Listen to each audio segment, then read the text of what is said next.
नमस्कार, समाचारों में आपका स्वागत है। आपके साथ मैं हूं पूजा पांडे। सबसे पहले देख लेते हैं आज की हेडलाइंस।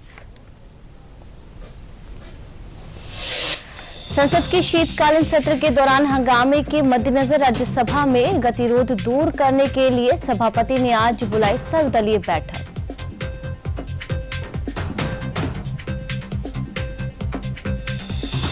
केंद्रीय रक्षा मंत्री राजनाथ सिंह का रूस दौरा। रक्षा मंत्री आज भारत रूस अंतर सरकारी आयोग की बैठक की करेंगे सह अध्यक्षता। सैन्य और सैन्य तकनीकी सहयोग पर करेंगे चर्चा।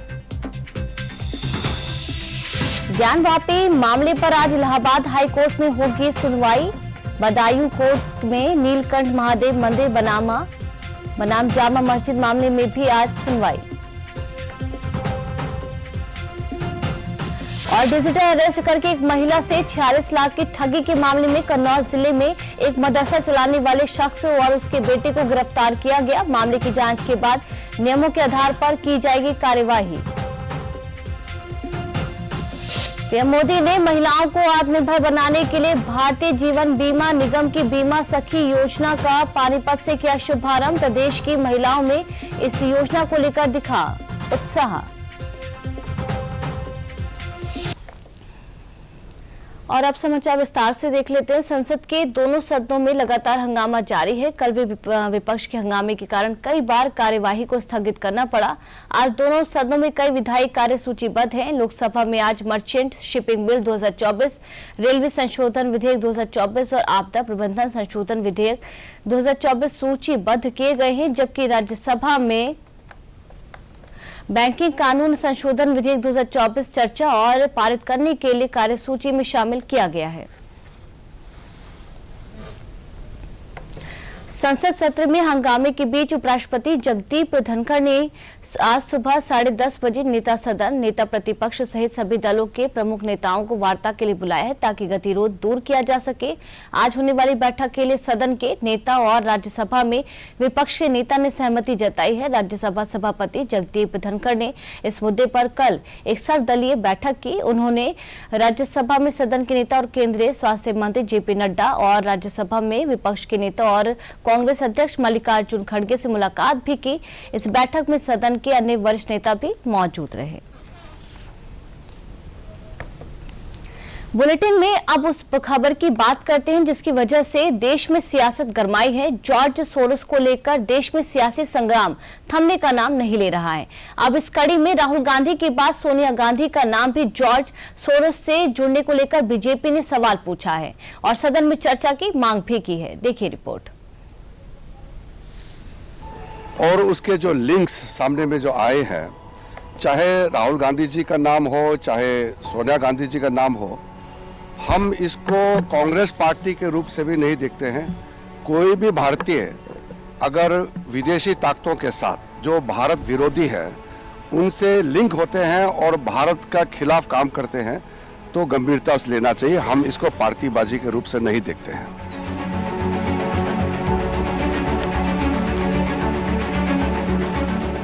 संसद के शीतकालीन सत्र में कांग्रेस इन सवालों के जवाब एनडीए लगातार मांग रही है और अब जॉर्ज सोरोस को लेकर बीजेपी ने सदन में मुद्दे पर चर्चा की मांग भी की है, जिसके बाद खूब हंगामा हुआ। विदेशी ताकतों के साथ कांग्रेस के संबंध और विपक्षी पार्टियों के संबंध के बारे में इस देश को जानने का अधिकार है। मेरा बैलेट में फंसता है, संसद सदस्य का अधिकार है कि 0 आवर में वो मुद्दे को उठाए। आज भी मेरा 2 नंबर पर यह बैलेट फंसा हुआ है। मेरी आवाज को विपक्ष दबाना चाहती है, अपने विदेशी कनेक्शन को विपक्ष दबाना चाहती है। ये सोरोस जैसे आदमी जो कि देश को खंडित विखंडित करना चाहते हैं, जो खालिस्तान का समर्थन करते हैं, जो कश्मीर तोड़ने का समर्थन करते हैं, जो नॉर्थ ईस्ट में आग लगाने का समर्थन करते हैं, जो अलग देश बनाने की बात करते हैं, उन सबों की जो नेक्सस है कांग्रेस पार्टी फंसी हुई है। जॉर्ज सोरोस के मुद्दे पर सोमवार को सदन की कार्रवाई बाधित रही। दरअसल इसके पीछे रविवार को बीजेपी द्वारा लगाया गया सनसनीखेज आरोप है। बीजेपी के जिस आरोप पर हंगामा बरपा है वो आरोप भी आपको बता देते हैं। बकौल बीजेपी, सोनिया गांधी एशिया प्रशांत क्षेत्र में एफडीआई एपी फाउंडेशन की सह अध्यक्ष हैं। जॉर्ज सोरोस डेमोक्रेटिक लीडर्स के फोरम यानी कि एफडीएल एपी की फंडिंग करता है। डेमोक्रेटिक लीडर्स के फोरम एफडीएल एपी पर भारत के खिलाफ साजिश रचने के कई आरोप हैं। बीजेपी का दावा है कि सोनिया ने राजीव गांधी फाउंडेशन की अध्यक्षता के दौरान जॉर्ज सोरोस से साझेदारी की, जिसके बाद भारत में विदेशी फंडिंग के प्रभाव को बढ़ावा मिला। सोरोस की फंडिंग वाली ओपन सोसाइटी फाउंडेशन के उपाध्यक्ष सलिल शेट्टी ने राहुल गांधी के साथ भारत जोड़ो यात्रा में भाग भी लिया था। सोनिया गांधी पर आरोप लगाने से पहले बीजेपी ने राहुल गांधी पर भारत विरोधी न्यूज पोर्टल OCCRP से कनेक्शन को लेकर हमला बोला था और अब बीजेपी ने सोनिया गांधी को निशाने पर लिया है। बीजेपी ने इस बार डेमोक्रेटिक लीडर्स के फोरम FDL-AP को लेकर सोनिया पर आरोप लगाया है, लेकिन FDL-AP क्या है वो भी जान लेते हैं।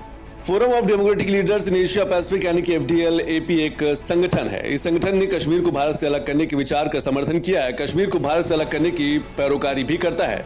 FDL-AP पर भारत के आंतरिक मामलों में हस्तक्षेप का आरोप भी है। जॉर्ज सोरोस फाउंडेशन द्वारा इसकी फंडिंग की जाती है। सोनिया गांधी FDL-AP फाउंडेशन की सह अध्यक्ष हैं। एक सवाल जो कुछ दिन पहले उठा वो कांग्रेस पार्टी पर बहुत बड़ा प्रश्न चिन्ह खड़ा करता है। ये रिश्ता क्या कहलाता है?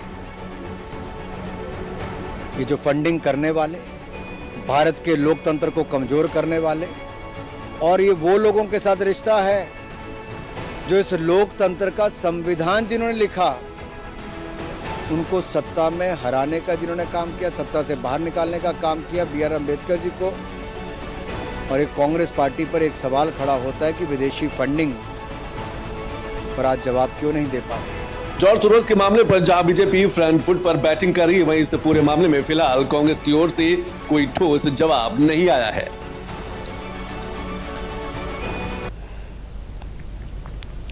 बदायूं कोर्ट में आज नीलकंठ महादेव मंदिर बनाम जामा मस्जिद मामले में सुनवाई होगी। सुनवाई बदायूं के सिविल जज senior division fast track court में होनी है। पिछली सुनवाई 3 दिसंबर को हुई थी, जिसमें जामा मस्जिद इंतजामिया कमेटी की ओर से बहस के दौरान वकील ने मामला खारिज किए जाने की अपील की थी। उनकी तरफ से दी गई दलील में कहा गया था कि वादी को दावा करने का अधिकार नहीं है, क्योंकि 15 अगस्त 1947 से पहले और बाद में वहां मस्जिद है, मंदिर नहीं। जबकि वादी हिंदू महासभा के प्रदेश अध्यक्ष मुकेश पटेल ने 2 अगस्त 2022 को दायर याचिका में जामा मस्जिद में नीलकंठ महादेव मंदिर होने का दावा किया था, जिस पर न्यायालय में आज सुनवाई होगी।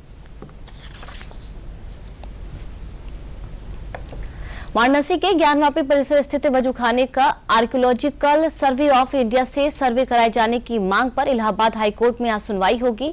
इससे पहले 21 नवंबर को होने वाली सुनवाई 10 दिसंबर तक के लिए टाल दी गई थी। दरअसल हिंदू पक्ष लंबे समय से वजूखाने का SI से सर्वेक्षण कराने की मांग कर रहा है।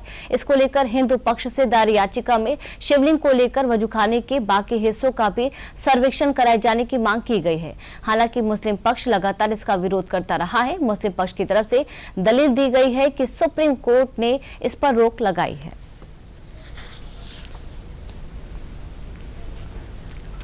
चलिए समाचार में वक्त तो चला एक छोटे से ब्रेक का।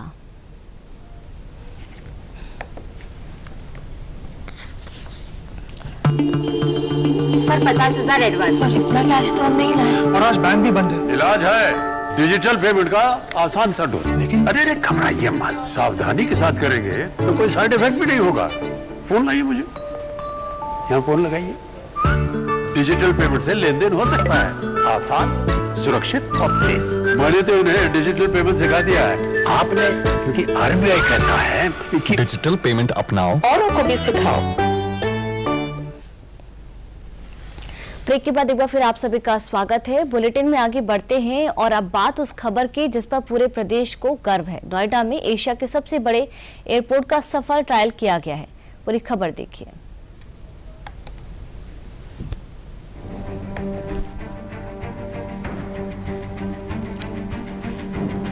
नोएडा एयरपोर्ट के लिए सोमवार का दिन बहुत ही खास रहा। सोमवार को नोएडा एयरपोर्ट के रनवे पर विमान की सफल लैंडिंग हुई। क्यों रहा ये खास, ये भी जानिए। नोएडा में बना एशिया का सबसे बड़ा एयरपोर्ट। नोएडा एयरपोर्ट के रनवे पर पहली बार विमान ने सफल लैंडिंग की। सोमवार दोपहर 1:31 पर यह इतिहास रच दिया। दिल्ली से उड़ान भरकर पहला व्यावसायिक 10 मिनट में नोएडा एयरपोर्ट के लिए फ्लाइंग जोन में पहुंच गया। उपकरणों सहित अन्य संसाधनों की जांच के लिए 1.5 घंटे तक एयरपोर्ट के आसपास मंडराता रहा, जिसके बाद उसकी सफल लैंडिंग कराई गई। इस क्षेत्र को कुछ वापस कर सका और मैं समझता हूँ अब इस क्षेत्र का विकास गति से आगे बढ़ेगा। विकास की दृष्टि का जो सपना है माननीय प्रधानमंत्री नरेंद्र मोदी जी का, माननीय मुख्यमंत्री योगी आदित्यनाथ जी का, वह सपना पूरा होता नजर आ रहा है। जब मैं यहाँ आया था तो ये बैकवर्ड क्षेत्र था, बहुत बैकवर्ड, जाने के रास्ते नहीं थे।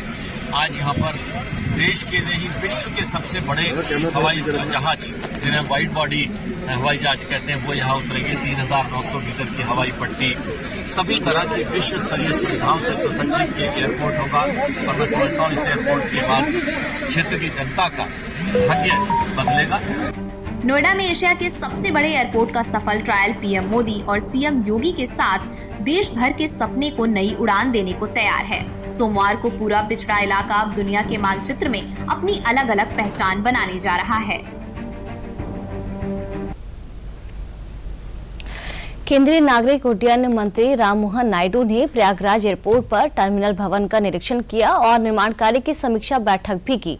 इस मौके पर प्रयागराज एयरपोर्ट के निदेशक मुकेश चंद उपाध्याय ने बताया कि आने वाले दिनों में लगभग 8 हवाई जहाज हम एयरपोर्ट पर खड़ा कर सकेंगे और जो यात्रियों की संख्या 350 की क्षमता थी वह बढ़कर 800 के लगभग हो गई है। जो पार्किंग स्थल 200 गाड़ियों का था उसको बढ़कर 400 गाड़ियों का किया जा रहा है। कई सेवाओं की भी सुविधा शुरू हो गई है जिससे आने वाले यात्रियों को कोई परेशानी ना हो।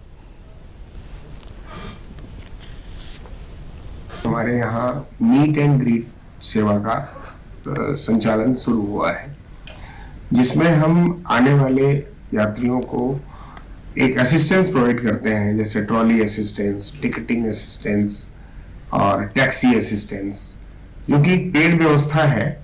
बट बाकी जो भी ए क्लास और बी क्लास एयरपोर्ट्स हैं उन पर ये सुविधाएं उपलब्ध हैं और अब हमारे प्रयागराज एयरपोर्ट पर भी ये सुविधा उपलब्ध है। तो जो वृद्ध हैं या जो नीडी हैं जिनको इस तरह की सहायता की आवश्यकता पड़ती है, वो व्यवस्था भी अब आज से हमारे यहाँ इस प्रयागराज एयरपोर्ट पर उपलब्ध है। इसका मूल रूप से कई तरह के लोग मतलब उपयोग करते हैं, जैसे दिव्यांग लोग हैं हमारे, या वृद्ध लोग हैं, या हमारी माताएं हैं जो अकेले सफर करती हैं बच्चों के साथ, तो उनको एक सहायता की आवश्यकता पड़ती है। और उसी कड़ी में, मतलब सुविधाओं की कड़ी में, यह एक और मानक हम लोगों ने यहाँ से आज से शुरू किया है और उम्मीद करते हैं कि लोग आने वाले पैसेंजर इसका लाभ लेंगे और इसका उपयोग करेंगे। अब खबर दिल्ली की सियासत के। दिल्ली विधानसभा चुनावों को लेकर आम आदमी पार्टी ने उम्मीदवारों की दूसरी लिस्ट जारी की है। सबसे अहम बात यह है कि आम आदमी पार्टी में नवेले शामिल हुए अवध ओझा के लिए डिप्टी सीएम रहे मनीष सिसोदिया को अपनी सीट छोड़नी पड़ी। क्या है लिस्ट और उसके अंदर की सियासत, दिखाते हैं आपको।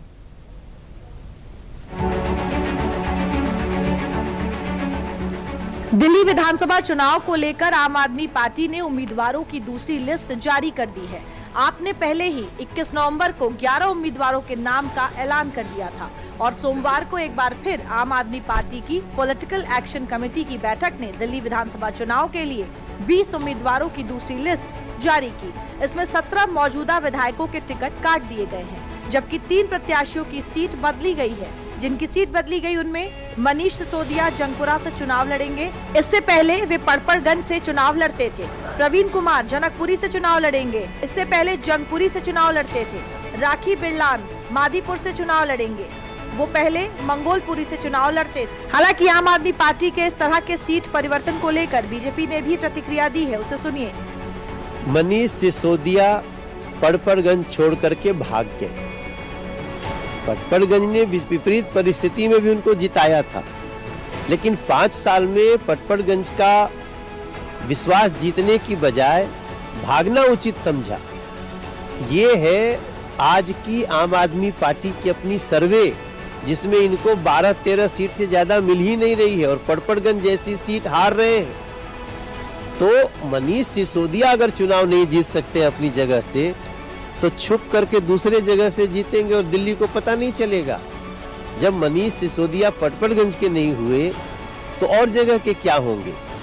आपने 3 विधायकों की सीट बदली है। वहीं जिन 4 सीटों पर पार्टी हारी थी उनमें से 2 बार पिछली बार हार चुके प्रत्याशी को ही दोबारा टिकट दिया गया है। दिल्ली विधानसभा का कार्यकाल 23 फरवरी 2025 को खत्म हो रहा है। पिछला चुनाव फरवरी 2020 में हुआ था। आपने 70 में से 62 सीटें जीती थी। भाजपा 8 और कांग्रेस एक भी सीट नहीं जीत पाई थी। अब देखना ये है कि इस बार के चुनाव में आम आदमी पार्टी की रणनीति कितनी काम आएगी। प्रदेश के कैबिनेट मंत्री राकेश सचान ने फतेहपुर में एमएसएमई खादी ग्राम उद्योग एवं रेशम विभाग के विभागीय अधिकारियों के साथ समीक्षा बैठक की। इस दौरान सरकार द्वारा संचालित विभिन्न योजनाओं की प्रगति रिपोर्ट देखी और उद्यमियों को प्रोत्साहित करने व लक्ष्यों के अनुरूप 100% पूर्ति के निर्देश भी दिए। एमएसएमई मंत्री ने कहा कि एमएसएमई में जो हमारी योजनाएं चल रही हैं उसमें ओडीओपी में निर्धारित लक्ष्य के सापेक्ष 78% व मुख्यमंत्री युवा स्वरोजगार में 80% की लक्ष्य पूर्ति की जा चुकी है। उन्होंने बताया कि मुख्यमंत्री युवा उद्यमी योजना से पहली बार उत्तर प्रदेश सरकार नौजवानों के लिए 5 लाख रुपए तक बिना ब्याज के ऋण देगी, जिससे वे छोटे छोटे उद्यम स्थापित कर रोजगार कर सके। इस स्कीम में प्रतिवर्ष 1 लाख नौजवानों को जोड़ा जाएगा। एमएसएमई में जो हमारी योजनाएं चल रही हैं, जो ओडीओपी की स्कीम चल रही है, मुख्यमंत्री स्वरोजगार योजना की स्कीम है, प्रधानमंत्री स्वरोजगार योजना की स्कीम है, उसका एक टारगेट रहता है। तो उसके लक्ष्य की पूर्ति की चर्चा हुई, जिसमें लगभग ओडीओपी में 78% का इन्होंने टारगेट पूरा किया है। 168 लाख रुपए में लगभग 78% इन्होंने सब्सिडी दी है। क्योंकि ये सब्सिडी देते हैं, लोन जो मिलता है उसमें 25% की सब्सिडी देते हैं। और इसी तरह से मुख्यमंत्री स्वरोजगार योजना में भी अच्छी प्रगति, 80% का लक्ष्य इन्होंने पूरा किया। अभी 3 महीने हैं, 100% ये कवर करेंगे।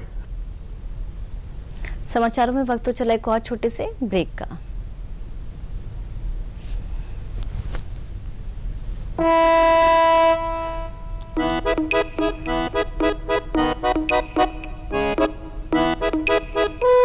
हर घर के खाने की शान, खुशबूदार बैद्यनाथ गाय का देसी घी, शुद्ध भी स्वादिष्ट भी।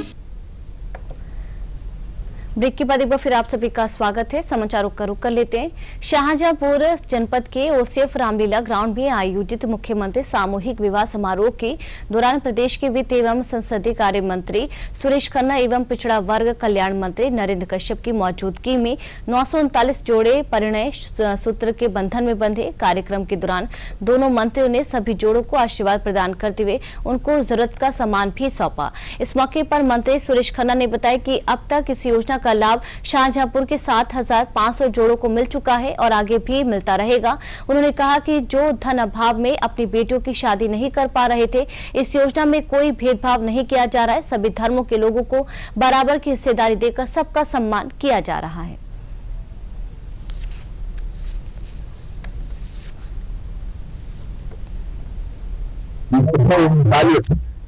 लोगों को दाम्पत्य सूत्र बंधन में बंधाया गया। मुख्यमंत्री जी की सबसे लोकप्रिय योजना है मुख्यमंत्री सामूहिक विवाह योजना। शाहजहांपुर में 7,509 जोड़े अभी तक इस सामूहिक विवाह योजना के अंतर्गत लाभान्वित हो चुके हैं। आज 939 जोड़ों ने खास तौर से यह समारोह आयोजित किया गया 939 जोड़ों के लिए, जिसमें से ये सभी वर्गों के, सभी जातियों के लोग यहाँ पर हैं। ये योजना ऐसी है कि जो दहेज रहित, बिना दहेज के ये शादी होती है और घर वालों की सब मंशाएं, सारी इच्छाएं, सारी योजनाएं घर वालों की यहाँ पर पूरी होती हैं। सामूहिक विवाह योजना के अंतर्गत करने का बड़ा फैसला लिया। जो गरीब लोग, जो आर्थिक रूप से कमजोर लोग बच्ची की शादी करने में मुश्किल महसूस करते थे, असमर्थ महसूस करते थे, हमारे प्रदेश के माननीय मुख्यमंत्री जी ने ऐसे सभी परिवारों को अपने राज्य सरकार का परिवार मानकर लाखों गरीब परिवारों की बच्ची और बच्चियों को दाम्पत्य जीवन में बांधकर उनको सार्वजनिक जीवन में आगे बढ़ाने का प्रयास किया। फिरोजाबाद में मुख्यमंत्री सामूहिक विवाह योजना के तहत 271 गरीब कन्याओं का विवाह आयोजित हुआ। समारोह के मुख्य अतिथि प्रदेश के उच्च शिक्षा मंत्री और जिले के प्रभारी मंत्री योगेंद्र उपाध्याय थे। समाज कल्याण विभाग की ओर से संचालित मुख्यमंत्री सामूहिक विवाह योजना अंतर्गत आयोजित इस समारोह में अन्य धर्म के दूल्हा दुल्हनों ने भी अपने जीवन साथियों को चुना। सरकार की ओर से सभी दंपतियों को 51,000 रुपए की आर्थिक मदद दी गई। उनके बैंक खातों में 35,000 रुपए नगद धनराशि भेजी गई। शासन ने सभी को 10,000 रुपए कीमत के उपहार भी भेंट किए। इस मौके पर उच्च शिक्षा मंत्री योगेंद्र उपाध्याय ने नव दंपतियों को बधाई देते हुए उनके उज्जवल भविष्य की कामना की। आज जो सामूहिक विवाह का कार्यक्रम है जनपद फिरोजाबाद में, लगभग 270 से अधिक जोड़ों का यहाँ पे कार्यक्रम किया जा रहा है, जिसमें सभी वर्ग के लोग यहाँ पे उपस्थित हैं। और हमारे बीच में हमारे मुख्य अतिथि महोदय जो कि प्रभारी मंत्री भी हैं फिरोजाबाद की, वो पहुंचने वाले हैं और उनके सानिध्य में एक पूरा कार्यक्रम यहाँ पे संपन्न होगा। समाचारों में वक्त तो चला एक और छोटे से ब्रेक का।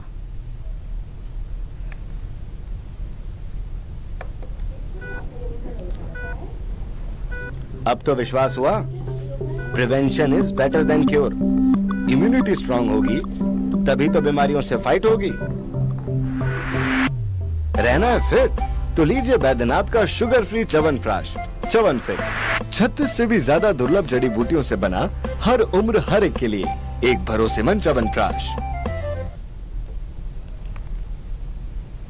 ब्रेक के बाद एक बार फिर आप सभी का स्वागत है। समाचारों का रुख कर लेते हैं। केंद्रीय कैबिनेट की स्वीकृति के बाद देश में लागू हुई नई शिक्षा नीति की बरेली में शिक्षा के क्षेत्र से जुड़े शिक्षकों और विद्यार्थियों ने सराहना की है। उनका कहना है कि नई शिक्षा नीति देश में शिक्षा के क्षेत्र में क्रांतिकारी बदलाव लाएगी। बरेली की नवाबगंज तहसील स्थित राजकीय मॉडल इंटर कॉलेज के प्रधानाचार्य एवं राजकीय पुरस्कार प्राप्त शिक्षक डॉक्टर अवनीश यादव ने कहा कि नई शिक्षा नीति भविष्य की शिक्षा का उत्तम स्वरूप है, जिसके सुखद परिणाम होंगे।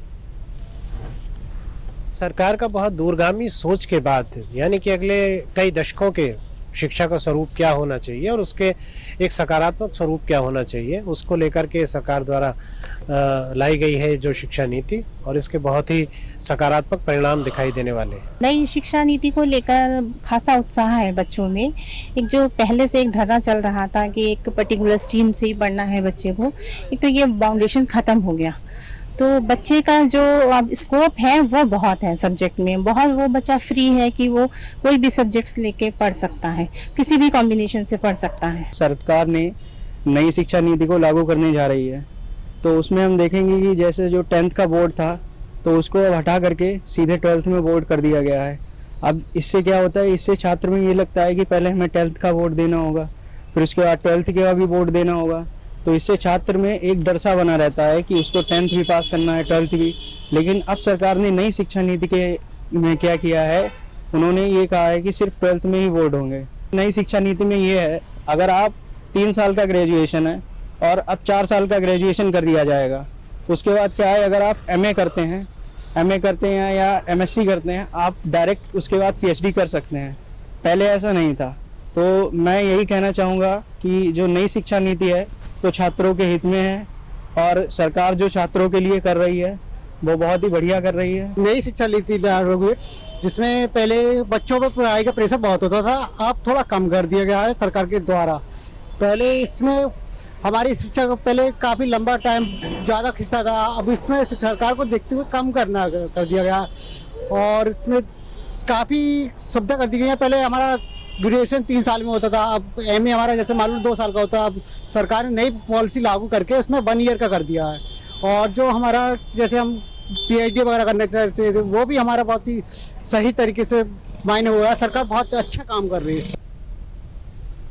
पीएम मोदी ने महिलाओं को आत्मनिर्भर बनाने के लिए भारतीय जीवन बीमा निगम की बीमा सखी योजना का शुभारंभ पानीपत से किया, जिसका सीधा प्रसारण महिलाओं ने मेरठ में भारतीय जीवन बीमा निगम के कार्यालय में देखा और प्रधानमंत्री मोदी द्वारा दिए गए संबोधन को भी सुना।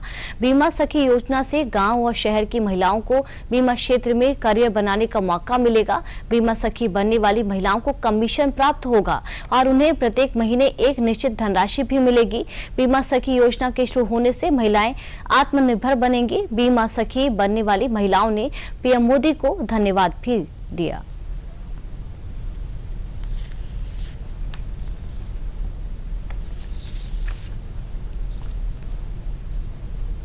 भी इसमें जुड़ी और मैंने अपने परिवार के लिए और अपनी नारी शक्ति के लिए कुछ करने की इच्छा जाहिर करी है।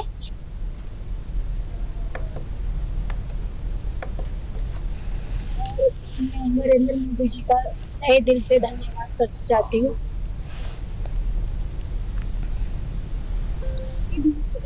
जानकारी दी, थैंक्स फॉर नरेंद्र मोदी। उन्होंने इतनी बीमा सखी के बारे में मतलब जानकारी दी, अपॉर्चुनिटी दी, जिसका लाभ उठा के मैं अपने घर की आर्थिक समस्या को ठीक कर सकती हूँ और मैं भी बीमा सखी बनना चाहती हूँ।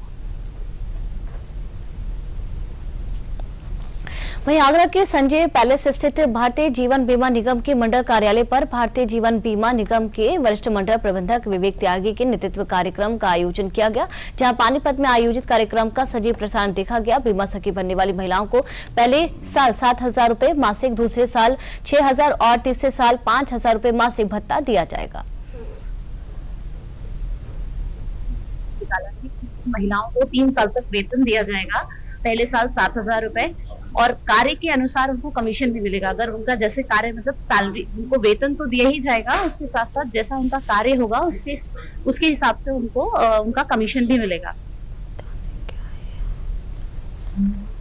इसका उद्घाटन आज पानीपत में किया जा रहा है और हम सब महिलाओं को आत्मनिर्भर बनाने के लिए उन्होंने एक कदम उठाया है और 7,000 रुपए महीना मिलेंगे महिलाओं को। इससे हमें आत्मनिर्भर बनने का मौका मिलेगा। उन्होंने गृहिणी को घर से बाहर निकलने का एक अवसर दिया, मैं भी गृहिणी हूँ, मुझे भी बाहर निकलने का अवसर दिया और ये LIC के सौजन्य से संभव हो पाया है। LIC देश की बहुत ही प्रतिष्ठित कंपनी है।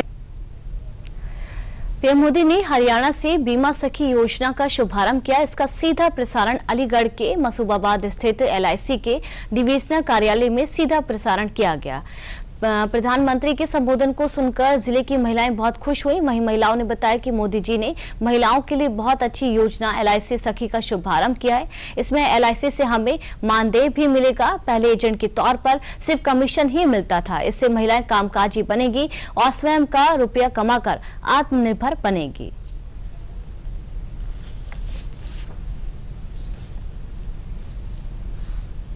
जैसा कि LIC में का वो स्लोगन है, जीवन के साथ भी और जीवन के बाद भी।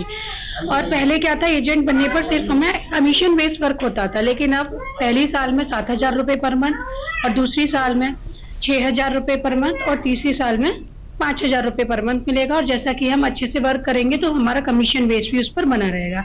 ये माननीय प्रधानमंत्री जी ने बहुत ही अच्छी महिलाओं के लिए एक योजना जो कि 9 दिसंबर को लॉन्च की है पानीपत से, तो मैं उनका तहे दिल से आभार व्यक्त करती हूँ कि ऐसा ही वो महिलाओं के लिए सोचते रहे और निरंतर करते रहे। ये जो इनिशिएटिव लिया मोदी जी ने बहुत अच्छा लिया है महिलाओं के लिए, जो बीमा सखी करके है और आज जो लॉन्च हुआ पानीपत से बहुत अच्छा है, क्योंकि इसे ना एक तो एजुकेशन का कोई बाउंडेशन नहीं, बहुत कम एजुकेशन से, जैसे कि हाई स्कूल से शुरू किया उन्होंने और एज का भी कोई बाउंडेशन नहीं रखा है, तो इसमें प्रत्येक वर्ग और प्रत्येक हिस्से से औरतें अपना वर्क कर सकती हैं। मैं मोदी जी का धन्यवाद करती हूँ। मोदी जी ने ये योजना चलाई है, ये बहुत अच्छी है महिलाओं के लिए। महिलाएं पहले मतलब कुछ नहीं कर पाती थी, अब चाहे तो महिलाएं सब कुछ कर सकती हैं।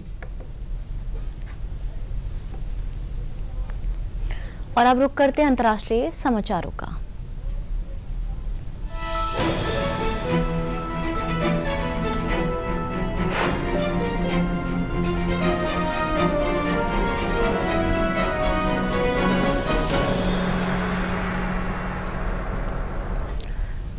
रक्षा मंत्री राजनाथ सिंह अपने रूस दौरे के तीसरे दिन आज अपने समकक्ष के साथ भारत रूस अंतर सैन्य और सैन्य तकनीकी सहयोग पर सरकारी आयोग की तीसरी बैठक की अध्यक्षता करेंगे। मॉस्को में होने वाली बैठक में सैन्य, औद्योगिक सहयोग और रक्षा के क्षेत्र में दोनों देशों के बीच बहुआयामी संबंधों की समीक्षा की जाएगी। साथ ही आपसी हित के समसामयिक, क्षेत्रीय और वैश्विक मुद्दों पर भी चर्चा होगी।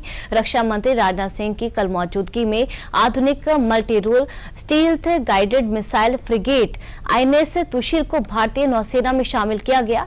INS तुशील युद्धपोत रूस के कलिनिनग्राद में भारत को डिलीवर किया गया। राजनाथ के INS तुशील की भारत बढ़ती समुद्री ताकत का एक गौरवपूर्ण प्रमाण बताया। समाचारों में फिलहाल के लिए इतना ही। नमस्कार।